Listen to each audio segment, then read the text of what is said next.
It started innocently enough. Just another late-night dive into the darker corners of the internet. I was browsing through some obscure forums, the kind where people share strange and unsettling things, creepypastas, theories, videos that made no sense, and pictures that should never have been taken. That's when I found it. A link with no description, just a series of strange, seemingly random characters. XXW3RP ## at archives. I clicked it without thinking. The page loaded slowly, as if it was trying to keep itself hidden from the world. When it finally appeared, it was a black screen with a single text box and a blinking cursor that seemed almost impatient. The message read, "Welcome to the archive. Are you ready to see the truth?" I paused for a moment, unsure of what to make of it. Something in my gut told me not to go any further, but curiosity got the better of me. I typed, "Yes." The screen flickered. Then it changed. Suddenly, I was looking at a list of video files, each with cryptic names. Some of them looked like typical grainy horror videos, others like old surveillance footage. But there was something about the file names that felt wrong, like they weren't meant to be seen by anyone. Some names were just numbers. Others were simple words like eyes and darkness. I clicked on the first one.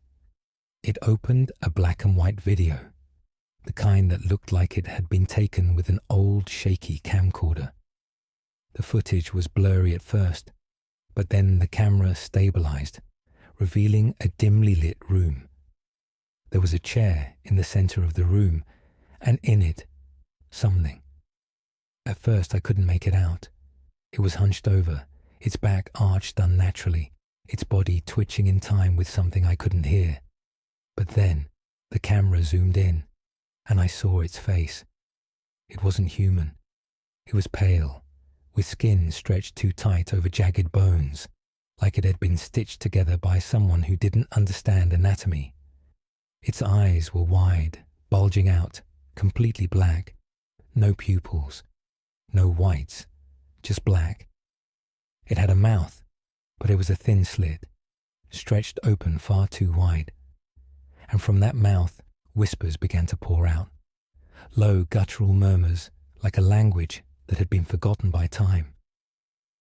I leaned in closer to the screen, unable to look away.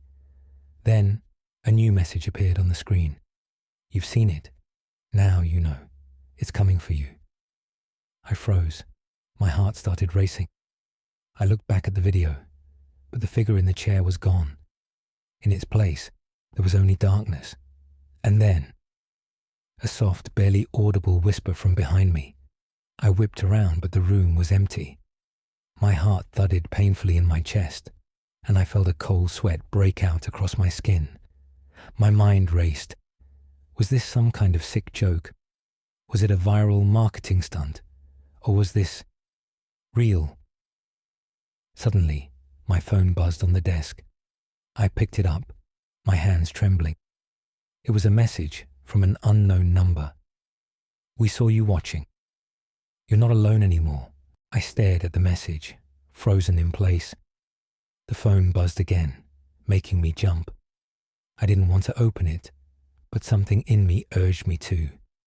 My thumb hovered over the screen as I finally swiped it open. The message read, "Look under your bed." A chill ran down my spine, and I immediately turned to glance at the floor. The room felt colder now, heavier, as if the air itself had thickened. I hesitated, my mind screaming at me to ignore it, to walk away, but I couldn't.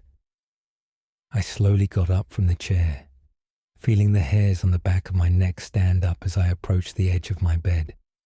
The room seemed darker now, like the shadows were pressing in closer. I crouched down, heart pounding. The floor creaked under my weight as I peered under the bed, but there was nothing there, just dust and a few scattered items. I exhaled in relief, telling myself it was just a prank. But then I saw it. a small, folded piece of paper, partially tucked beneath the bed frame. I reached for it with shaking hands, unfolding the paper as my heart raced once more. There, scrawled in jagged, messy handwriting, was a single sentence. "It's already inside." Before I could process what that meant, the lights flickered. The air felt thicker now, colder. I tried to shake off the growing sense of dread, but my mind wouldn't stop racing. I checked my phone again, half expecting another message, but nothing came. Then, out of the corner of my eye, I saw something move. It was a fleeting shadow, just a blur at the edge of my vision, but it was enough to make my blood run cold. I turned quickly, but nothing was there. My heart thudded painfully in my chest as I checked the rest of the room, but everything seemed normal, too quiet. Then I heard it, a whisper, faint at first, like the sound of wind rustling through dry leaves. But it wasn't the wind. It was a voice coming from the darkness near my closet. "Come closer." I froze. The voice wasn't just a whisper. It was a command, and somehow I felt my body moving toward it. My feet carried me forward, even though my mind screamed for me to stop, to run. I reached for the closet door. My hand trembled as I grasped the handle, slowly pulling it open. Inside, it was pitch black. I could barely see anything, but the air felt thick, almost suffocating. And then I saw it. At first, I thought my eyes were playing tricks on me, but as I blinked, it became clearer. There, at the farthest corner of the closet, was a shape, shifting, twitching in the darkness. The same figure from the video. The one with the black eyes and the jagged, stitched-together skin. It was crouched in the corner, its head tilting at an unnatural angle as it stared directly at me. Its mouth opened, the thin slit stretching wider, revealing rows of jagged teeth glistening in the dim light.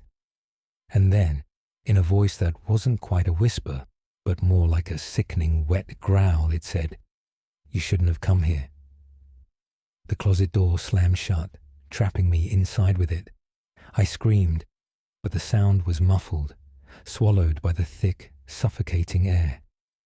My body began to tremble uncontrollably, and I could feel its presence getting closer, its breath hot on my neck. And then the whispers returned. Not from the creature, but from everywhere. "It's too late." I couldn't breathe. My chest felt tight, like the air itself had turned to lead. The whispers were louder now, echoing from every direction. It felt like the walls were closing in around me, but there was no way to escape. I reached for the closet door, my fingers fumbling desperately for the handle, but it wouldn't budge. The creature, it was getting closer. I could feel its presence behind me, its jagged breath brushing against my skin. Every hair on my body stood on end. I knew it was right there watching me, waiting for the right moment to strike. Suddenly, the whispers changed. They no longer sounded like a murmur. They were clear now, directer. "You can't hide. You belong to the archive now." The air seemed to warp around me, as though reality itself was bending. I turned around to face the creature, but it wasn't there. The darkness of the closet consumed everything, until there was only the feeling of its eyes on me. I couldn't tell if it was moving, or if I was simply being pulled deeper into the void of the room. But then, the door to the closet creaked open again, this time without my doing. I stumbled back, my heart racing faster than ever before. The creature was gone, but the darkness it left behind lingered, swallowing the light from the hallway outside. And then I heard a new sound, a soft, clicking noise. It started slow at first, like fingers tapping against the wood. But then it grew louder, faster. I spun around, my pulse pounding in my ears, and saw something I never could have expected. The walls of my room, which had always been bare and empty, were now lined with thin black wires, so thin they were almost invisible. They ran from floor to ceiling, crisscrossing in a chaotic pattern, and from those wires, hundreds of small, flickering screens appeared. Each one was a video. Each one was me. Each screen displayed a different moment of my life. My childhood, my first day at school, my first kiss, and then more recent moments. The ones I thought only I knew. My thoughts, my fears, my darkest secrets. The clicking grew louder, faster, as if the screens were feeding on my memories, drawing them out and trapping them in their endless loop. I couldn't tear my eyes away from the screen, the images flashing faster and faster. And then I saw it, the final screen, the one that terrified me the most. It showed my reflection, but not in the mirror. It showed me standing in my room, eyes wide, mouth gaping in a silent scream. But that wasn't the worst part. In the reflection behind me, I saw the creature. It was standing in the corner of the room, its twisted form hidden in the shadows, watching me. But what was worse was the realization. It wasn't a reflection. It was real. You've seen too much. The room began to spin. The screens flickered wildly, each one showing images of me, distorted, broken, and twisting into something unrecognizable. I felt something cold brush against my skin, and I whipped around, but nothing was there. I tried to scream, but no sound came out, and then the wires tightened, pulling me toward the center of the room, drawing me into the void of darkness. I struggled, but my body moved on its own, as if the archive had taken control. The creature was getting closer, its whispers growing louder, its presence swallowing every inch of space. There was no escape, no way out. You are part of the archive now. As the darkness consumed me, I realized that I would never leave this place. The creature wasn't just a being, it was a part of the archive. And now I was too. The screen flickered one last time. And then there was nothing. For a brief, fleeting moment, there was only silence. The crushing weight of darkness around me seemed to dissipate, and I thought, maybe, I had escaped. Maybe it was all just a nightmare. But the silence was worse than the whispers. It felt wrong. I blinked. My vision was blurry, my surroundings indistinct. But slowly, the darkness began to shift. The room, my room, materialized in front of me. The same walls, the same furniture, the same dull, flickering light. I was back in my bedroom, but there was something off. The room felt empty, hollow. I looked down at my hands, expecting to feel the cold sweat, the panic. But they were steady, calm, too calm. I turned towards the desk where my computer sat. The screen was glowing softly, beckoning me. Hesitantly, I walked towards it, my steps unnervingly quiet. I reached for the mouse and clicked it. The same black screen appeared, the same blinking cursor. But this time, the text was different. Welcome back. Did you think you could escape? I froze. My blood ran cold. How could it know? How could it know that I had escaped? I wasn't supposed to be here. I wasn't supposed to be alive. But I was. My heart pounded as I tried to tear myself away, but my fingers seemed to move on their own. The cursor clicked again. The next message appeared. The archive is always with you. The screen flickered, and then it happened. A new video file popped up, labeled You. I clicked on it, compelled by some force beyond my control. The video opened, and at first, it seemed normal. The same grainy, shaky footage I'd seen before. But as it focused, I saw myself, sitting at the desk, staring into the screen. I was alive in the video. I looked up at the camera, a blank expression on my face. The me in the video didn't seem like the person I was anymore. His eyes were hollow, dark, and the more I watched, the more I realized that something was wrong. The screen began to warp, like it was being distorted by an invisible force. My face on the screen began to twitch, jerking unnaturally, as if it was trying to escape. But I was still here, in my room, watching. The screen froze. My face, contorted in an agonizing scream, filled the display. But the scream didn't come from the video. It came from behind me. I whipped around, heart hammering in my chest. There, standing in the doorway, was the creature. Its wide, dark eyes locked onto mine. Its mouth, a thin slit, stretched wider and wider, revealing an endless void within. The room shook violently. The walls cracked as though the very fabric of reality was coming undone. Then, everything went black. I woke up in my bed, the morning sun gently casting light across the room. It felt normal, peaceful, too peaceful.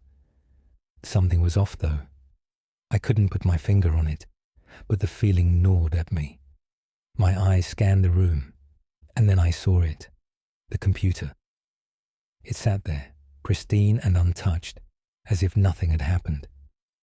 When I reached for it, a cold shiver ran down my spine. A thought bubbled to the surface, a realization. I hadn't clicked that link. I hadn't watched that video. The archive, I never found it. Then a whisper, no, more like a thought, entered my mind, cold and final. You never left. You've always been part of the archive. I turned toward the window, my reflection staring back at me. But it wasn't my face. It was the creature,